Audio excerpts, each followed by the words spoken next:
Hey, welcome to episode 5, Prioritize Rest. This episode should have been the first episode, the first of the whole series, really, because anxiety is the antithesis of rest, right? It has us on full alert, and our bodies do need rest. It is one of the most important things that we could do. So I'm so glad that you're here listening to this episode. In it, I'm going to share why people need sleep, why people need rest and restoration, and how to get a good night's sleep. And then I'm going to go over how to include some downtime into your day. You ready? Let's get into it. Like I said, the episode on rest should be first.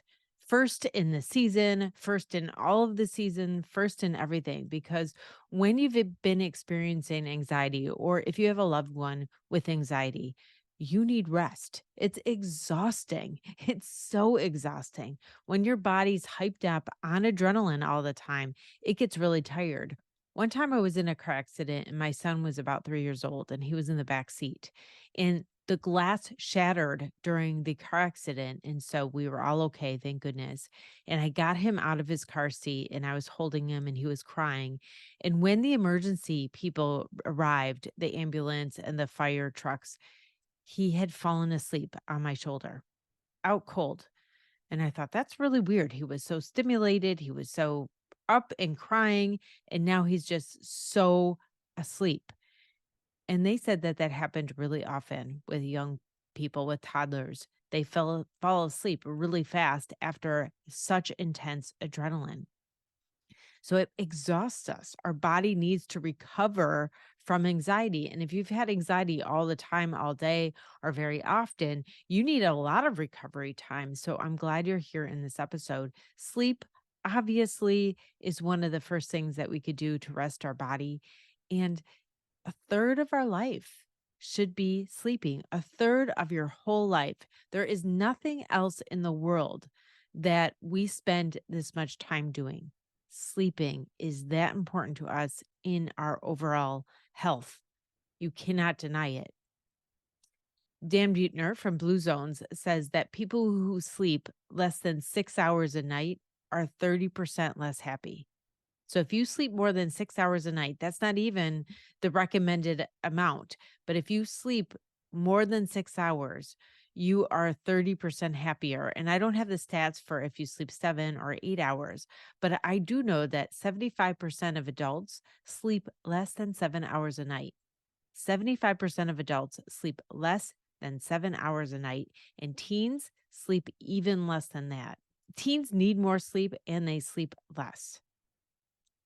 In fact, Susan Weed, who's a herbalist, says that when anything is wrong that you need healing on, so that could be emotions, mental and physical issues. Whenever something's wrong, obviously, if it's not an emergency, the first thing you want to do is the least imposing intervention. So when you have some kind of symptoms and you're like, I want to help this, the first thing you want to do is the least imposing intervention first. Rest is the top of the list there, the least imposing intervention. So the most imposing intervention would be like brain surgery, right? You're really disrupting your tissues. You're doing this huge event. It's traumatizing for the body. Sometimes you need that for different reasons, but when there's an issue that's going on in your systems, the first thing you want to do, if it's not an emergency, is rest. Get more rest. I can't even emphasize enough how important rest is. And that's the thing that we sacrifice first. When we're busy, we sacrifice sleep. And it's okay once in a while. But if we're doing it consistently, it's not okay. First, I want to talk about how sleep is restorative to your systems, because I don't know if I quite convinced you enough how important sleep is. When you sleep, your body doesn't just shut down and do nothing. It's actually cleaning out and restoring all of the systems in the body, especially the brain. You know that fluid in the brain, it's called cerebrospinal fluid. I said it. It was really hard for me to say. I took a lot of takes doing that. But it gets thick like honey if you don't sleep. Every night, your body's cleaning out that fluid. If you don't get enough sleep, you can imagine what happens because that's the fluid that takes your thoughts or takes the synapses to help you think and put hormones out into your body that you need. And so you lack concentration, the mind gets dull, it's hard to make decisions, it's hard to problem solve, you lose things, you get sick when you don't sleep because your immune system goes down, you react slower, you have more accidents, you end up having more appetite and eating more, trying to recover some of that energy, and quite often you're irritable. This is what happens when that spinal fluid is not cleaned out each night with sleep. And a lot of you know what I'm talking about because you've experienced these things. And days when you don't sleep enough, you're having those kind of problems. You're not optimizing your potential those days. And it's fine once in a while. Again, it's fine. Everything's fine once in a while. But if you're consistently getting not enough sleep, then you're going to have more and more consequences of that don't work for you, right? Are working against you or causing depression and anxiety. That's the first thing. Sometimes, if it's just that day, yes, it's hard to concentrate. Over time, it affects your mental health.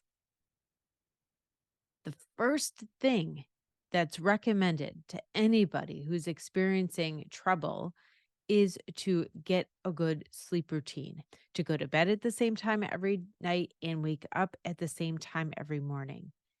If you only change that, going to bed at the same time each night and waking up at the same time each morning, if that's the only change, that improves your mental health. It decreases your anxiety and depression.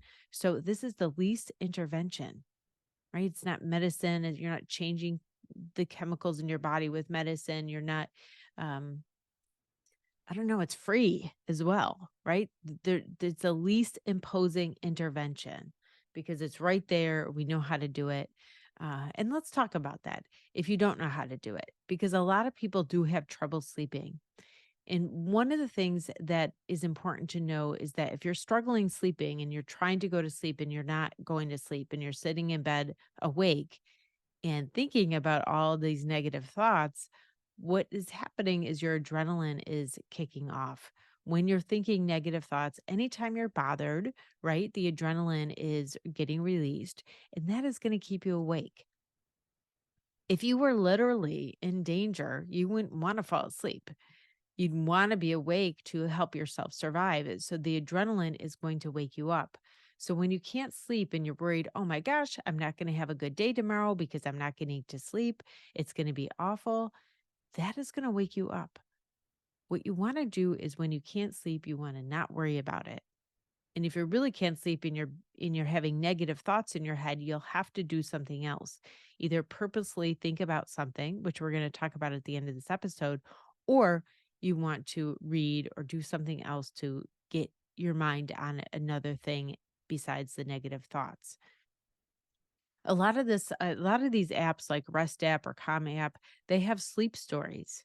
And I think they're on Spotify as well. They're all over the place. There's these sleep stories. So they're about 20 minutes audios, and they're a story, but they're slow and they're repetitive. So it kind of bores you a little bit. It's enough that it has to be interesting enough to take your attention away from the negative thinking, but boring enough to help you fall asleep. That is the sweet spot of anything you want to do to help yourself fall asleep. You want it to be interesting enough to take your mind away from the anxiety. It depends on how high the anxiety is, how engaging that has to be, where the balance is. So it has to be engaging enough to take your mind off the anxiety and boring enough to allow you to sleep. So if you want help sleeping, stick to a routine, a relatively consistent bedtime, and a relatively consistent wake up time will enhance overall wellness. It will enhance overall wellness. I can't emphasize that enough. And I know you're going to do whatever you want to do anyway, but maybe this will spark you to think about prioritizing sleep in your life. A lot of people come to me and have trouble falling asleep at night. And then when I learn about how much they sleep, I end up hearing that they do sleep 8 hours. They're just going to bed really late and then they end up sleeping in a lot in the morning. They're frustrated because they want to go to bed earlier and they sit in bed for a couple hours. But once they fall asleep, they're sleeping 8 hours. So when they try to go to sleep earlier the next night, their body doesn't need it yet. And so they're sitting in bed for hours. And when you're sitting in bed for hours and you're used to thinking negative thoughts, that is the worst thing that you could do. You want to go to bed tired. You need to go to bed tired. So that means that when you're trying to change your sleep routine to going to bed earlier will not cut it.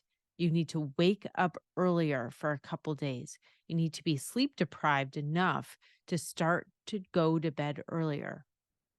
This is by far the biggest mistake that people make in their bedtime routine. They try to go to bed earlier, but when they can't, they end up sleeping in because they need the sleep. And the next night, the same thing happens. And they think they have insomnia. They don't have insomnia. They're just on a different sleep schedule, but they're trying to change it by going to sleep earlier instead of waking up earlier. It'll take a couple days, just like if you have jet lag or something, to wake up earlier, be sleep deprived for a couple days, and then you could start going to bed earlier. And that is how you change your bedtime. A lot of times, people who struggle with anxiety and depression and they isolate themselves, they have a switched bedtime, like they sleep in the day and they're awake at night. This is not good. That's just going to enhance isolation and be more problematic for you. When you want to change from your days to your nights, you have to have a couple days of sleep deprivation in order to go to bed at night. So if you sleep during the day and you're like, "Well, I want to sleep at night now," and you try to go to bed at night, but you just woke up at 5 and you're trying to go to bed at 10 p.m., it's not going to work. You've only been up 5 hours. Your body is ready to stay up all night again. You need to start waking up earlier and earlier and earlier in the day, and then and only then can you go to bed early at night. Okay. So try not to nap. If you're trying to get your schedule and your routine set up, try not to nap because if you nap too much during the day, you're going to have trouble sleeping at night. People don't even realize, they're like, I can't sleep. I'm there for hours, but they've napped. And I'm not saying napping is bad. If you're struggling falling asleep, don't nap. If you love naps and they really work for you and you take a speed nap and you're recovered and you're sleeping at night is fine, 100% love the nap for you. Keep it. But if you're struggling falling asleep at night, nix the naps. Also, nix the screens around your bed. I know I just said that you could listen to a story or you could read, but if you're struggling, this is one challenge that you could make for yourself to not have your phone in your bed. Scrolling on social media keeps people awake and keeps negative things going on in your head. The longer you spend on your screen, the more anxiety and depression teenagers have or young people have and probably adults have. It's not really different. It harms all of us. So the blue light also emitted by the screens decreases your production of melatonin because blue light is like middle of the daylight of sunlight. That blue light is middle of the day light. So when you're looking at your screens, your brain is thinking, don't send out melatonin. Melatonin is a hormone to help you sleep. And your brain's like, don't put out the melatonin because it's the middle of the day. And red light is like morning and evening. You know how photographers take pictures in that dusk time where there's that perfect light, the sun is low and it's just really great light. That's red light. And that starts to tell your body it's time to go to sleep. So that's red light versus blue light. One tip also, and I put some more in the book, but one other tip is to keep your bedroom cooled down. If it's between 60 and 68 degrees Fahrenheit, it's good for stimulated melatonin. And some of these tips I got from this book. Excellent book. I'm going to link to it in the blog post. that goes along with this episode. That link is in the show notes. It's called Change Your Schedule, Change Your Life: How to Harness the Power of Clock Genes to Lose Weight, Optimize Your Workout, and Finally Get a Good Night's Sleep. And that's by Dr. Suhas Shisagar. Also, in the resources in the blog post, I'm going to put my breathing video, how to do Brock's breathing. It's when you inhale for 5, you hold for 5, exhale for 5, and 2 regular breaths. And I have a visual there for you to try to practice that breathing. That helps. That is a great way to really calm your nervous system down. When you are in danger, your your breathing is very high in your chest because you need to get that oxygen to your big muscles really quickly to survive. And so when you breathe low into your body and breathe very deep and very slow and very long, you're triggering your brain that you're okay. That's why breathing is so often a remedy for anxiety, is because it's going to trigger your nervous system to calm that parasympathetic nervous system. It tells it that you're okay, release the GABA hormone, put the brakes on the adrenaline, everything is okay. All right. The last thing is in my video, How to Clear Your Mind at Night. You want to think about something benign, like take a tour of a room or your best friend's house or your grandparents' house. Think about the last show you watched and watch it again in your head in sequence if you can. Plan a birthday party, design something that is benign. Again, the sweet spot is to have it engaging enough to distract yourself from the anxiety, but boring enough to help you fall asleep. So, your body needs more rest than sleeping. Everybody needs downtime. You need downtime, you need integration time, you need restoration time. So, let's think about what those three are. Downtime is when you could just let go of control. You don't have to make decisions and take care of other people. That's downtime. You could do something for yourself. And that could be something like taking a bath or taking a swim or taking a walk or just sitting on the couch reading. Downtime could have a lot of different things that happen. Integration is time that you might need to process.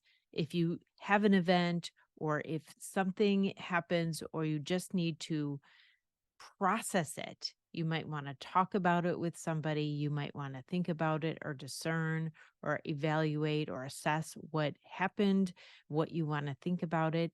If you take that integration time, it's also rest time. So this could be similar to downtime, just time for your body to do what it needs to do. You don't have to make it do something. You don't have to have control fully. You could just allow your body and your brain to recover when it needs to recover. So there's a lot of overlap here. Restoration is another word I'm using to talk about a recovery time from something intense. So, a lot of times, people, if you're empathic and you go in social situations, you need some time to restore yourself. You need some downtime. You need some integration time because your body needs to recover from that intensity. A couple episodes ago, I was talking about burnout and two things that you need when you're burnt out, two things that help you recover from burnout. One is respite. Respite means resting, taking a break is so important in recovery from burnout.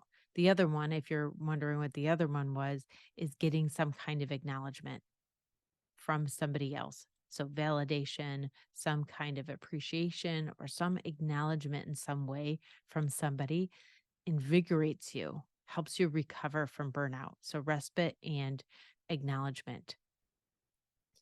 You need this restoration time, especially after really hard tasks, really intense social experiences like arguing with somebody or any other hard or traumatic time.